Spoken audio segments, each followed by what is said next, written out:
वाराणसी की भीड़भाड़ वाली गलियों में मुहर्रम के दिन अचानक दंगा भड़क उठता है। पुलिस कंट्रोल रूम में अलर्ट जारी होता है। एसीपी विराट सेन तेज, ईमानदार और बेखौफ पुलिस अफसर अपनी टीम के साथ पहुंचता है और हालात पर नियंत्रण पा लेता है। लेकिन जब भीड़ छंटती है, एक खून का केस सामने आता है। घाट के पास एक लाश पड़ी है, रिटायर्ड पुलिस अधिकारी शरद यादव की। उसके माथे पर एक कागज चिपका है। अगला कौन? पुलिस महकमा हिल जाता है। मीडिया ताबड़तोड़ रिपोर्टिंग करने लगता है। एक नया नाम सामने आता है। काली परछाई मास्क में छिपा सीरियल किलर, जो केवल भ्रष्ट सिस्टम को निशाना बना रहा है। कुछ दिनों के भीतर एक और हत्या होती है। इस बार एक राजनेता, जिसकी छवि पहले ही विवादित रही थी। फिर वही पर्ची, अब समय खत्म हो रहा है। अब केस एसीपी विराट को सौंपा जाता है। पर यह कोई साधारण केस नहीं, हर मर्डर के बाद एक पहेली छोड़ दी जाती है। इसी बीच एक हाई प्रोफाइल पार्टी में विराट की मुलाकात होती है डॉक्टर आर्या राठी से, एक मशहूर क्रिमिनोलॉजिस्ट और प्रोफेसर।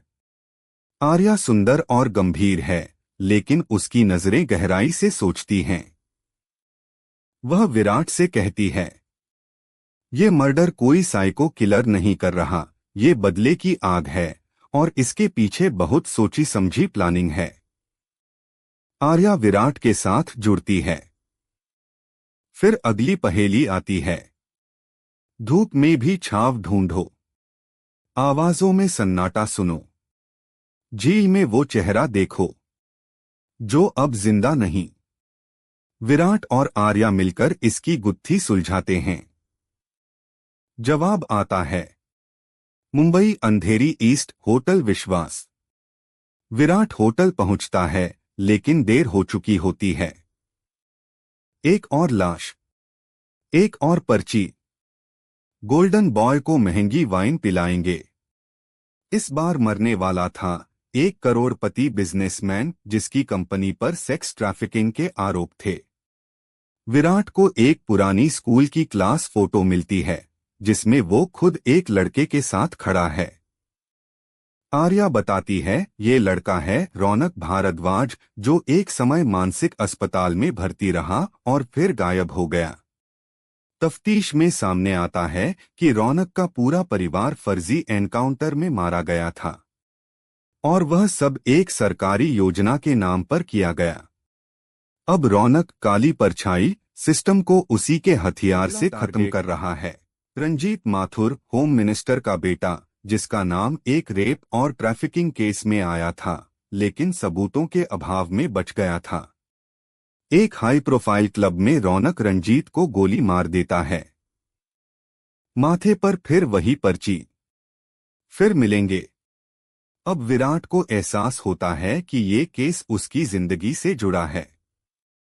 वह आर्या से कहता है, अब ये ड्यूटी नहीं रही, ये मेरा खुद का सवाल बन गया है।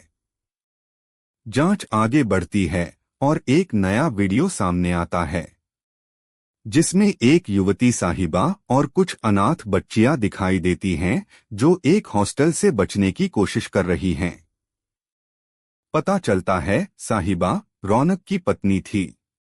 ट्रैफिकिंग माफिया ने हॉस्टल की बच्चियों का सौदा किया था और साहिबा ने इसका विरोध किया था। उसी ने एक वीडियो रिकॉर्ड कर रौनक को मेल किया और फिर मार दी गई। वो वीडियो ही रौनक की परछाई बनने की शुरुआत बना। अब रौनक का आखिरी टारगेट है वो सभी ताकतवर लोग जिनके खिलाफ केस दर्ज तक नहीं हुआ। विराट को कॉल आता है। रौनक कहता है, मुझे पकड़ पाओ तो समझना तुम सच्चे अफसर हो, अगर नहीं तो मैं लौटूंगा फिर हर बार। फाइनल फाइट होती है उसी घाट पर जहां कहानी शुरू हुई थी।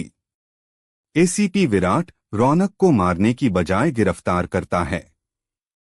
मीडिया में कहता है, इंसाफ वो नहीं जो गोलियों से मिले, इंसाफ वो है जो सच्चाई को उजागर करे। रौनक को उम्र कैद होती है। लेकिन 1 महीने बाद सोशल मीडिया पर एक पोस्ट वायरल होती है।